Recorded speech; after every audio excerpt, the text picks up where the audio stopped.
Gary Visconti.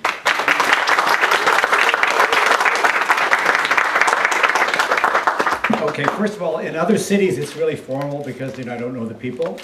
But here, 99% of you are dear friends, new and old. So it's going to be really informal, okay?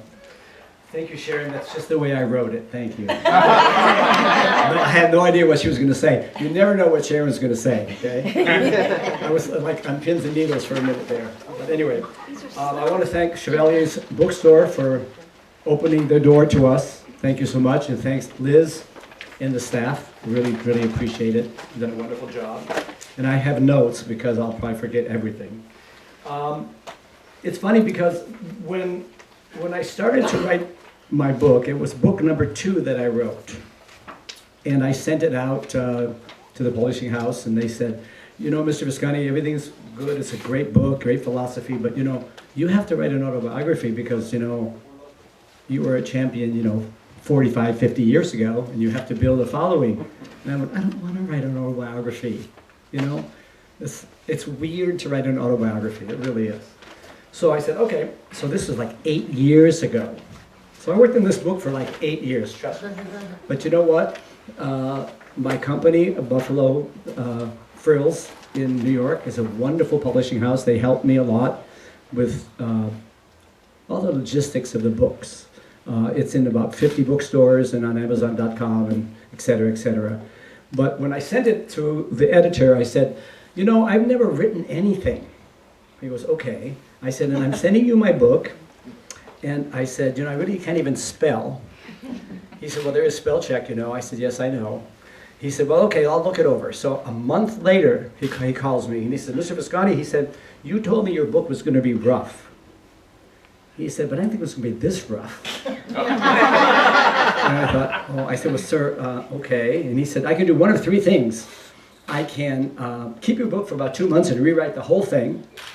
I can just go over your book and fix the punctuation and little places where you put the word 20 and then 2 sentences later you write the number 20. I can make it all uniform.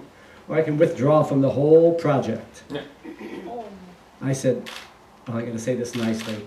I said to him, you're not going to withdraw from the project. And you're not going to change one damn word in my book. He said, oh, I guess I'm just going to touch it up. I said, yes. Because I said, whose book is it, sir? It's your book. Who's paying for it, sir? You are. I said, you're going to leave it alone. So all my friends say to me, Gary, I know you wrote the book. Because this time it's just like you. Because what I did when I wrote is I just wrote. And I never really fixed anything. So, and then finally I actually read the book about a month after it was out. I never read the whole book because, all the bits and pieces, and so I read the whole book. And I went, okay, I left out about 25 things, big things. So it's just the way it evolved. But you learn, it's a wonderful learning experience. It's great for me because I'm going to be 72, this year. And to have a first when you're 72 is really a cool thing, right? I did the format and I did everything in the book. It was fun laying it out. The cover is from the 1966 U.S. Skating magazine. And so I called Skating Magazine and I said, I'm sure the artist and everybody is dead, but you have the rights. May I use it? And they said, oh, we'd be honored to have our cover on the cover of your book. And the reason it is like it is because this is the first time we came back, Peggy Funny and I, from Russia. We were ambassadors during the Cold War. And this is a St. Basil's Cathedral painted on my chest in Moscow, of course. And this was a picture taken during one of the shows in Moscow, and then it's an artist's conception of that picture. So that's why it is like it is. That's the cover. And then I laid it out the book without chapters. I said, I don't want chapters. Chapters are kind of, everybody has a chapter. So I did decades. So because I've lived 70 decades, there's 7 decades. And it's planning, because we all plan when we're little kids. Right, Lita? It's my little granddaughter. She's 7. So we all plan about our life, And then competing, because we all compete for that position, whatever it is. And then fulfillment. We've done it. We've got our PhD or our MD or whatever it is. Then it's loving, falling in love, and then sharing that love with your family and your children and your spouse. And then teaching. Teaching is a big part of my book. And then the last chapter, number 7, is giving back, the philanthropic part of my life, which is what I'm trying to do the last 4 or 5 years. Which is when he retired. Right, meaning retired. Being retired. I've never been so busy being retired.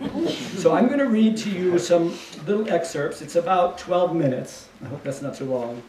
I hope it's not too boring for you guys. And I'm not a great reader, okay, but out loud, but I'll read. This is the foreword, written by Vladimir Zverigin. He was my bodyguard interpreter in 1966 in Moscow. And we've remained very good friends ever since. And he's assistant dean at Globe University in Manhattan now. And he's a wonderful writer. I'm just going to read a couple lines. He said, do you remember what the world looked like in 1966? Mutual distrust, dislike. A red under every bed.